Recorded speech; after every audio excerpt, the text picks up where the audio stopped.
She strode into that ballroom as if she owned the place, because she did. A CEO in her own right, running one of the largest tech companies in the nation. But to them, she wasn't success, she wasn't power, she was black. When the heiress picked up that cake and flashed a smile for the cameras, no one anticipated what came next.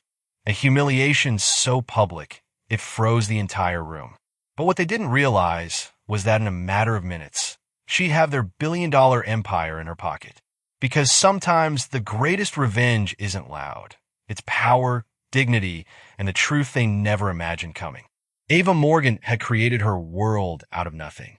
Born to a single mother who cleaned office buildings at night, she had grown up seeing doors shut on people who looked like her. So, she made the decision to create her own. By age 37, she was the CEO of a billion-dollar technology firm, groomed, admired, and every inch the picture of success. That night, she wasn't just hitting another charity ball. She was sealing a $4 billion merger with the most influential family in the nation, the Halsteads.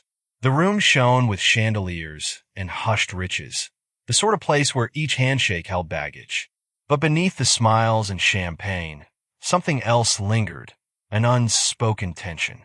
Because no matter how far Ava had climbed, there were still people in that room who believed she didn't belong there. And before the night was over, one of them would make sure she never forgot it. The evening began with cheers.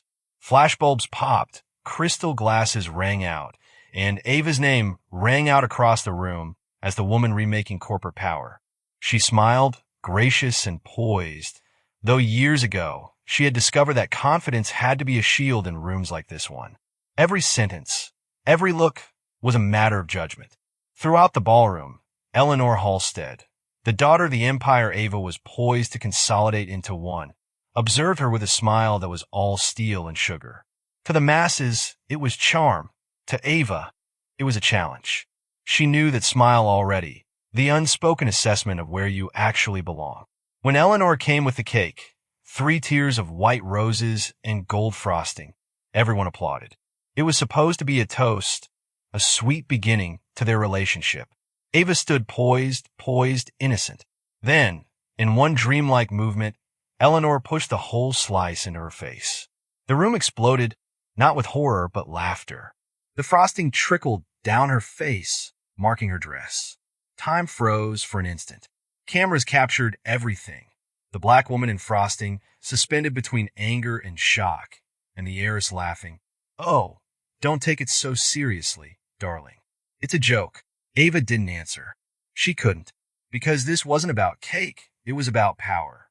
About humiliation wrapped in the guise of humor. About reminding her that no matter her achievement, she was still, in their opinion, below them. The murmurs began before she could react. Overreaction will appear bad. Don't make a scene. Smile. Let it pass. The same words everyone of color is taught to get by in spaces that never included them. But within, something changed. That inner fire she had kept hidden beneath business reserve started to come back. The same spark that had driven her through rejection letters, investors who questioned her, boardrooms that questioned her genius until someone else parroted her thoughts. She strode off stage, head high, pounding heart. The laughter trailed her like a cloud of smoke. In the powder room, she swiped at frosting across her face and regarded her reflection. Her own eyes, calm but burning, staring back at her. She was not going to scream. She was not going to sob. She was going to do something much quieter, much louder. When she entered the ballroom again, the atmosphere shifted. Her assistant looked her in the eye, recognizing that look, the one that signaled a storm was brewing. Ava approached the Halstead table, her authority requiring quiet. The same individuals who had taunted her moments before now deliberately avoided eye contact with her. They did not know that the contract, the agreement, the billions, all depended on her. And she was going to remind them precisely who they were tangoing with. The ballroom went quiet as Ava returned. Her dress was immaculate once more, but the space around her had an electric charge, cold, unyielding, pervasive. The same individuals who had tittered minutes before now sidled away from her eyes, fidgeting in their seats. Eleanor Halstead still smiled, her perfect trained smile, sure the shame was over with her triumph. Ava stopped at the microphone, her voice calm, deliberate.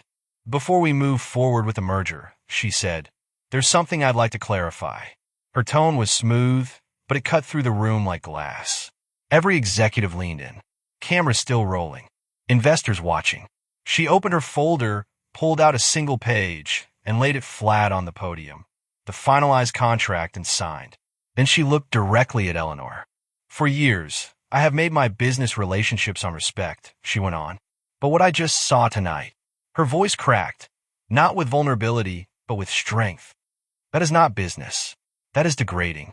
And I don't deal with that. Gasps made their way through the crowd. The heiress laughed nervously. You can't be serious. But Ava didn't have to say a word. She merely ripped the paper in two. The noise was tiny, near dainty, but it rang out louder than any applause ever had. Reporters stood still. Halstead's board members murmured in desperation. In one sweep, Ava had unraveled a $4 billion deal because dignity, to her, wasn't up for sale. For years, I have made my business relationships on respect, she went on. But what I just saw tonight, her voice cracked, not with vulnerability, but with strength. That is not business. That is degrading. And I don't deal with that. Gasps made their way through the crowd. The heiress laughed nervously. You can't be serious. But Ava didn't have to say a word. She merely ripped the paper in two. The noise was tiny, near dainty, but it rang out louder than any applause ever had. Reporters stood still. Halstead's board members murmured in desperation.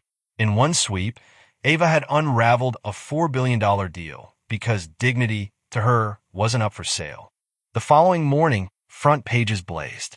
Black CEO walks away from $4 billion deal after public humiliation. Some labeled her reckless. Others called her courageous. But Ava didn't require their validation. She had claimed back something infinitely more valuable than money.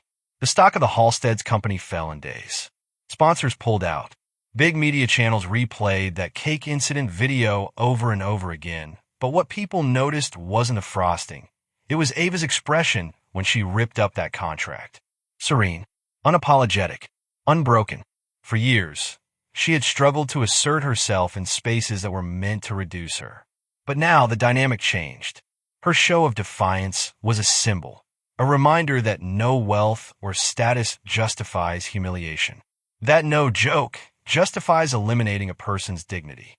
Ava never got angry in interviews. Ava told the truth. She said, respect isn't something you earn by climbing higher. It's something every person deserves, no matter who's watching. And gradually, her tale ignited something bigger. Boardrooms started questioning their cultures.